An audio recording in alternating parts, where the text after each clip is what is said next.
Hello बच्चों, मैं हूँ आपकी हिंदी टीचर अंजू मैडम और मेरे क्लास में आप सभी बच्चों का हार्दिक स्वागत है। बच्चों, हम लोग कवि बिहारी लाल के दोहे को पढ़ रहे हैं।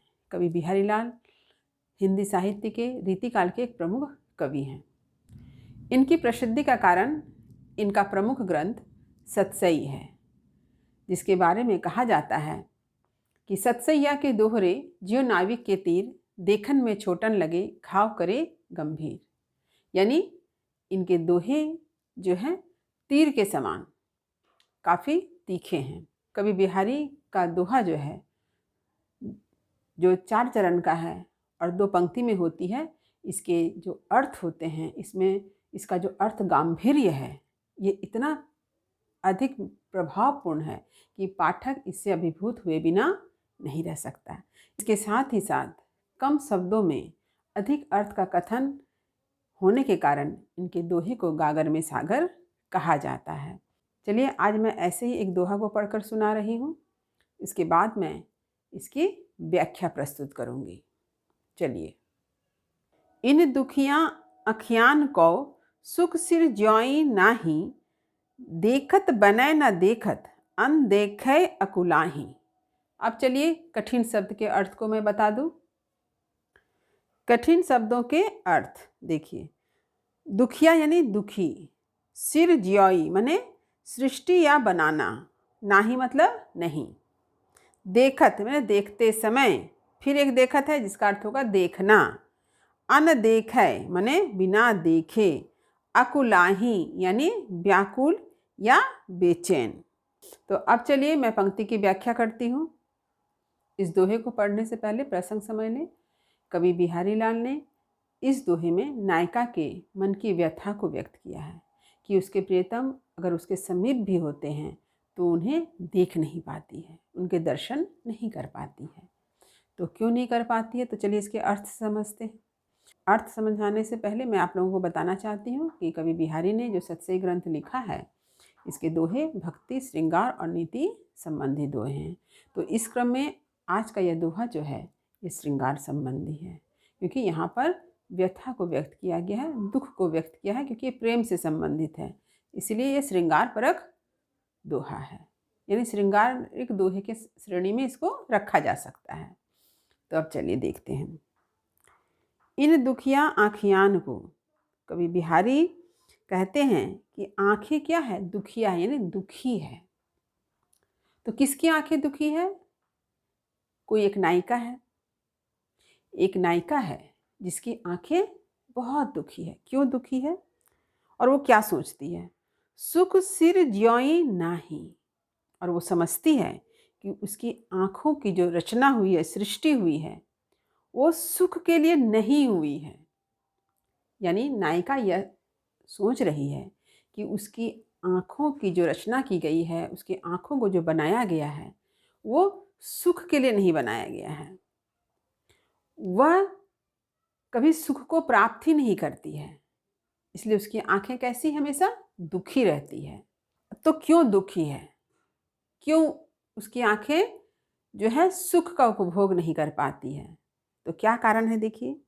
देखत बनय न देखत, यानी जब नायक यानी उसका प्रेमी या प्रिय उसके समीप होता है तो देखत बने न देखत, यानी देखते हुए भी वो देखते नहीं बनता। वो देखना चाहती है लेकिन वो देख नहीं पाती है। तो इसका कारण क्या है कि जब उसके प्रिय उसके समीप होते हैं तो वो अत्यंत प्रसन्नता से भरी होने के कारण उसकी आंखों में आंसू भर आते हैं। आप लोग सभी जानते हैं कि हमारी आंखों से जो बहते आंसू होते हैं वो सुख के भी होते हैं और दुख के भी होते हैं। जब दुखी होते हैं तब भी हमारे आंखों में आंसू होते हैं, और जब हम बहुत अधिक खुश होते हैं तब भी हमारे आंखों में खुशी के आंसू होते हैं। आंसू सुख में भी आते हैं और दुख में भी आते हैं।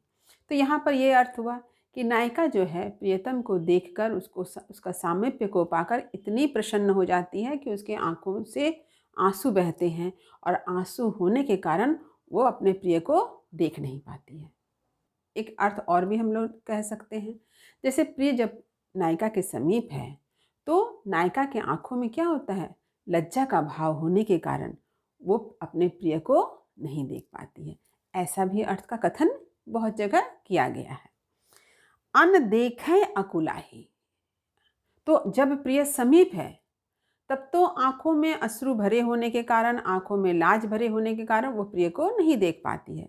लेकिन जब वह प्रिय को नहीं देख पाती है तब उसका मन क्या होता है? अकुलाही, यानी बेचैन हो जाता है। अन देखे अकुलाई, यानी उसका हृदय जो है अपने प्रिय को नहीं देख पाने के कारण क्या होता है? बेचैन हो जाता है, व्यथित हो जाता है। इसीलिए नायिका कहती है कि शायद मेरी आँखों की जो सृष्टि, मेरी आँखों की रचना जो है सुख का उपभोग करने के लिए नहीं हुआ है, ये सिर्फ दुख को ही पाती है, ये दुख ही प्राप्त करती है। तो यहाँ पर कवि बिहारी लाल ने नायिका के व्यथा को व्यक्त किया है। किस रूप में व्यक्त किया है? कि प्रियतम उनके समीप है, फिर भी नायिका उसे नहीं देख पाती है, क्योंकि खुशी से आंखों में आंसू भर जाते हैं या उसके हृदय में एक लाज का भाव होता है जो उसके आंखों से झलकता है। इसलिए नायिका अपने प्रिय के दर्शन नहीं कर पाती है। और इसके साथ ही साथ जब वो अपने प्रिय को नहीं देखती है तब भी उसका हृदय बेचैन हो जाता है। यानी जब प्रिय समीप है तब भी नायिका दुखी हो रही है क्योंकि वो प्रिय को नहीं देख पा रही है, और जब नायक को नहीं देख पाती है तो इस बात का उसे भी दुख होता है। यानी नहीं देखने पर भी दुख हो रहा है, और जब प्रिय समीप है तब भी वो नहीं देख पाने के कारण उसका हृदय दुखी हो जाता है। तो उम्मीद करती हूँ अर्थ आपको अच्छी तरह से समझ में आ गया होगा। फिर भी यदि कहीं समझने में कुछ दिक्कत हुई होगी तो आप कमेंट अवश्य करें। चलिए अब मैं विशेष लिखवा दूँ। देखिए, पहला, कवि बिहारी के सतसई के दोहे श्रृंगार, भक्ति तथा नीति संबंधी है। यहाँ यह दोहा श्रृंगार संबंधी है। दूसरा, यहाँ पर नायिका का दुख अभिव्यक्त हुआ है कि वे अपने प्रिय को देखना चाहती है, पर अफसोस इस बात का है कि प्रिय समीप रहने पर भी आंखें अश्रुपूरित होने के कारण प्रिय को देख नहीं पाती हैं। आप अश्रुपूरित भी लिख सकते हैं, लज्जा भाव भी लिख सकते हैं। दोनों ही अर्थ यहाँ पर सटीक बैठेगा, कोई भी गलत नहीं होगा। क्योंकि जब आँख में लाज का भाव होता है तो नायिका क्या करती है? आँख उठाकर अपने प्रिय को नहीं देखती है।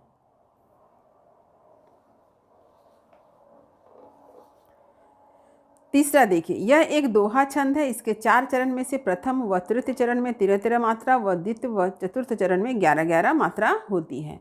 तो दोहा छंद के बारे में मैं हमेशा आप लोगों को बता रही हूँ। जब भी कभी बिहारी के दोहे को पढ़ाती हूँ तो दोहा छंद क्या है उसके बारे में बतला देती हूँ।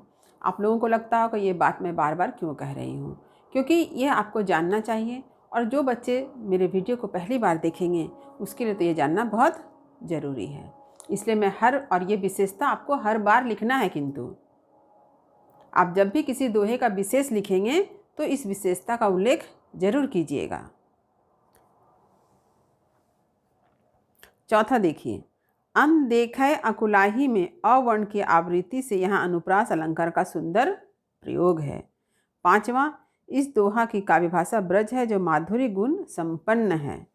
और छठा और अंतिम क्या है देखिए, कम शब्दों में अधिक व सार गर्भित अर्थ का कथन कवि बिहारी के दोहे की विशेषता है जो गागर में सागर की उक्ति को चरितार्थ करते हैं। तो ये है इस दोहे का विशेष। जब भी आप इस दोहे का व्याख्या करें तो आप विशेष को अवश्य लिखें। तो उम्मीद करती हूँ कि आज मैंने जो कुछ भी आप लोगों को समझाया है वह आप भली भांति समझे होंगे। यदि कहीं कुछ समझने में दिक्कत हुई हो तो कमेंट अवश्य करें। बेहिचक आप मुझसे पूछ सकते हैं कि आपको कहाँ दिक्कत हुई, क्या आप नहीं समझ पाए। वीडियो को लाइक करें और सभी पढ़ने वाले विद्यार्थियों में भी शेयर इसे अवश्य करें। जो बच्चे मेरे चैनल पर नए हैं वे चैनल को सब्सक्राइब करना ना भूलें ताकि हर नई वीडियो का नोटिफिकेशन उन्हें समय समय पर मिल सके। तब तक पढ़ते रहिए, जीवन में आगे बढ़ते रहिए। मेरी शुभकामनाएं आप सभी बच्चों के साथ है। धन्यवाद।